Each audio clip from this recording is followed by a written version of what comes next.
Assalamualaikum warahmatullahi wabarakatuh. Kami dari kelompok 12 ingin memperkenalkan diri. Saya Muhammad Agung Nusantara, NPM 204230 dan rekan saya. Saya Lin Saraswati dengan NPM 20423024. Saya Cinta Nabila Indriani, NPM 2042308181. Baiklah, di sini kami dari kelompok 12 akan menjelaskan tentang materi aliran-aliran linguistik. Selamat menyaksikan. Baik, di sini saya akan menjelaskan tentang sejarah aliran linguistik. Sejarah linguistik yang sangat panjang telah melahirkan berbagai aliran-aliran linguistik. Pada akhirnya mempengaruhi pengajaran bahasa. Aliran tradisional yang melahirkan sekumpulan penjelasan dan aturan tata bahasa yang dipakai kurang lebih selama 200 tahun yang lalu. Menurut para ahli sejarah, tata bahasa yang dilahirkan oleh aliran ini merupakan warisan dari studi perspektif abad ke-18. Studi perspektif adalah studi yang prinsipnya ingin merumuskan aturan-aturan berbahasa yang benar. Sejak tahun 1930 sampai akhir tahun 1950, aliran linguistik yang paling berpengaruh adalah aliran struktural. Tokoh linguistik dari Amerika yang dianggap berperan penting pada eranya adalah Bloomfield. Linguistik Bloomfield berbeda dari yang lain. Dia melandasi teorinya berbagai psikologi. Behaviorisme. Menurut behaviorisme, ujaran dapat dijelaskan dengan kondisi-kondisi eksternal yang ada di sekitar. Kejadiannya, kelompok Bloomfield menyebutkan teori ini mekanis sebagai kembalikan dan metalis. Bloomfield berusaha menjadikan linguistik sebagai suatu ilmu yang bersifat empiris, karena bunyi-bunyi ujaran merupakan fenomena yang dapat diamati langsung, maka ujarannya mendapatkan perhatian yang istimewa. Akibatnya, kaum strukturalis memberikan fokus perhatiannya pada fonologi, morfologi, sedikit sekali pada sintaksis, dan sama sekali tidak pada simpatik. Tata bahasa takmemik dipelopori oleh Kenneth L. Pick. Linguistik transformasi melahirkan tata bahasa transportasional generatif. Grammar yang berbahasa mengandung segi ekspresi dan segi isi, masing-masing yang mengandung forma dan substansi. Forma ekspresi, substansi ekspresi, forma isi, dan substansi isi. Sekian, terima kasih. Materi selanjutnya tentang perkembangan aliran linguistik. Dalam perkembangan aliran linguistik terdapat beberapa aliran, yaitu yang pertama ada aliran tradisional. Perkembangan ilmu bahasa di dunia barat dimulai pada abad ke-4 sebelum Masehi, yaitu ketika Plato membagi dua jenis kata dalam bahasa Yunani, yaitu onoma dan rema. Onoma merupakan jenis kata yang menjadi pangkal pernyataan atau pembicaraan, sedangkan rema merupakan jenis kata yang digunakan untuk mengungkapkan pernyataan atau pembicaraan.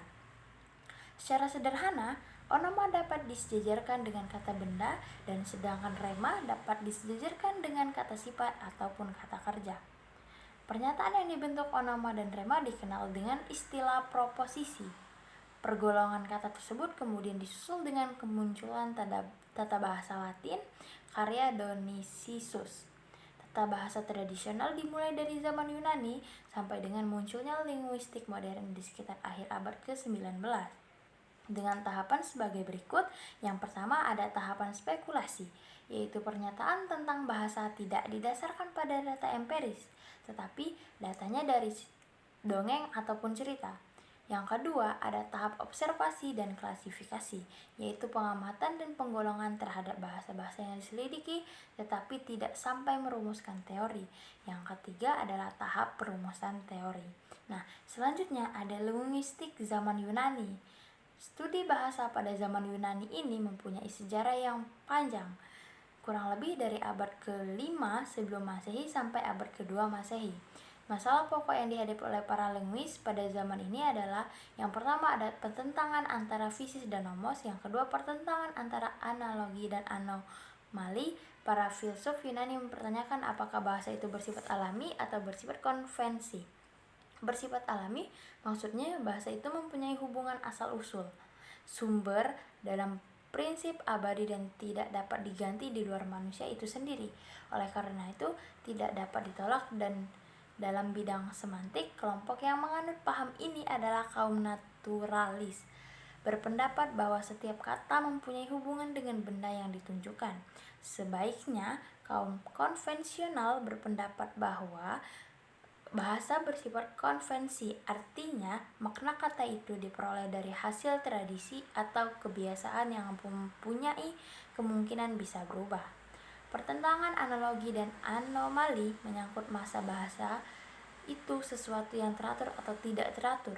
Kaum analogi, antara lain Plato dan Aristoteles, berpendapat bahwa bahasa itu bersifat teratur. Karena adanya keteraturan itulah orang dapat menyusun tata bahasa. Dari keterangan tersebut dampak bahwa kaum anomali sejalan dengan kaum naturalis dan kaum analogi dengan kaum konvensional. Selanjutnya ada kaum Alexandrian. Kaum ini menganut paham analogi dalam studi bahasa. Oleh karena itulah, dari mereka kita mewarisi sebuah buku tata bahasa yang disebut dengan tata bahasa Dionysius Text. Buku ini lahir lebih kurang tahun 100 sebelum Masehi dan diterjemahkan ke dalam bahasa Latin oleh Remius Palaemon pada permulaan abad pertama Masehi dengan judul Ars Grammatica. Buku inilah yang kemudian dijadikan model dalam penyusunan buku tata bahasa Eropa lainnya. Kemudian ada zaman Romawi kuno. Aliran Varro dan De Lingua Latina ini muncul pada zaman Romawi kuno. Dalam buku De Lingua ini, aliran ini memperdebatkan masalah anomali dan analogi seperti zaman Stoik di Yunani. Yang selanjutnya ada zaman pertengahan. Studi bahasa pada zaman ini di Eropa mendapat perhatian penuh, terutama oleh para filsuf skolastik, dan bahasa Latin menjadi lingua franca karena dipakai sebagai bahasa gereja, bahasa diplomasi, dan bahasa ilmu pengetahuan. Yang patut dibicarakan dalam studi bahasa pada zaman ini antara lain adalah peranan kaum modistea dalam bahasa spekulatif dan Petrus Hispamus. Nah, aliran tradisional memiliki ciri-ciri. Yang pertama ada bertolak dari landasan pola pikir filsafat. Yang kedua, pemberian bahasa secara historis. Yang ketiga, tidak membedakan bahasa dan tulisan. Teori ini mempercampur adukan pengertian bahasa dan tulisan sehingga secara otomatis mempercampur adukan pengertian bunyi dan huruf. Senang bermain dengan definisi, lalu aliran ini telah mengenal kelas kata berupa onoma, rema, sindesmoi, artoro, logos, dan genjer. Membedakan adanya kata kerja komplit dan kata kerja tidak komplit. Membedakan kata kerja aktif dan kata kerja pasif. Nah, lalu ada keunggulan aliran tradisional, yaitu keunggulannya yang pertama ada lebih tahan lama karena bertolak dari pola pikir filsafat. Keteraturan penggunaan bahasa saat dibanggakan karena berkiblat pada bahasa tulis buku. Yang selanjutnya mampu menghasilkan generasi yang mempunyai kepandaian dalam menghargai istilah karena aliran ini senang bermain dengan definisi. Aliran ini memberikan kontribusi besar terhadap pergerakan prinsip yang benar adalah benar walaupun tidak umum, yang salah adalah salah meskipun banyak penganutnya. Lalu ada kelemahan aliran tradisional. Kelemahannya yaitu belum membedakan bahasa dan tulisan sehingga pengertian bahasa dan tulisan masih kacau. Teori ini tidak menyajikan pernyataan bahasa yang kemudian dianalisis dan disimpulkan. Level gramatikalnya belum rapi karena hanya ada 3 level, yaitu huruf, kata, dan kalimat. Objek kajian hanya sampai level kalimat sehingga tidak komunikatif. Sini saya akan membawakan materi aliran strukturalis. aliran strukturalis. Teori ini berlandaskan pola pikir behavioristik. Aliran ini lahir pada awal abad 100, yaitu pada tahun 1916. Adapun untuk ciri-ciri aliran strukturalis yaitu bahasa berupa ujaran. Ciri ini menunjukkan bahwa hanya ujaran saja yang termasuk dalam bahasa, sedangkan tulisan statusnya sejajar dengan gesture. 2. Bahasa merupakan sistem tanda signif atau makna dan signifikan atau ucapan yang arbitrary, semaunya, dan konvensional, kesepakatan umum. Dan yang ketiga, bahasa merupakan kebiasaan atau habit. Berdasarkan sistem habit, pengajaran bahasa diterapkan metode drill and practice, yakni suatu bentuk latihan yang terus-menerus dan berulang-ulang sehingga membentuk kebiasaan. B. Linguistik strukturalis memiliki beberapa aliran, yaitu 1. Ferdinand de Saussure. Ini dari 1857 sampai 1913. Dianggap sebagai bapak linguistik modern. Berdasarkan pandangan-pandangan yang dimuat dalam bukunya Cours de linguistique générale yang disusun dan diterbitkan oleh Charles Bailey dan Albert Einstein di tahun 1915, pandangan dimuat dalam buku tersebut mengenai konsep telaah sinkronik. Kedua, perbedaan language dan parole. Ketiga, membedakan signifan dan signifi. Keempat, hubungan sintagmatik. Kemudian selanjutnya aliran Praha, aliran glosmatik, aliran Frisian.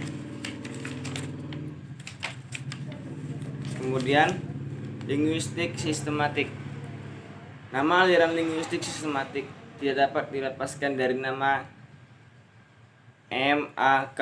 Halliday, yaitu salah seorang murid Fried yang mengembangkan teori Fried mengenai bahasa.